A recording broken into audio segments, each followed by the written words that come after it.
ఎన్ని ఏళ్ళైనా తీయని జ్ఞాపకమే ఈ మానవ జీవన పయనంలో బాల్యం అద్భుతమే మన బాల్యం అద్భుతమే వీరి వీరి గుమ్మడి పండు వీరి పేరేమి తాగుడు మూతలు దండాకోర్ వీరి పేరేమి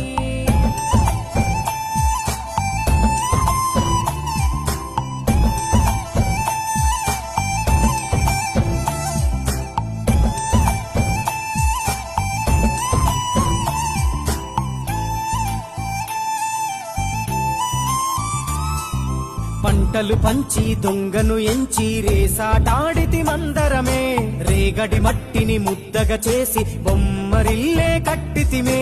గద్దే వస్తాంది కోడి పిల్లేది దస్తీ బిస్తాడి సెల్లెల్లలిసితిరి సెల్లెల్ల బండి మా ఊరి బండి ఎక్కంగరారండి మీరంతా రారండి వీరి వీరి గుమ్మడి పండు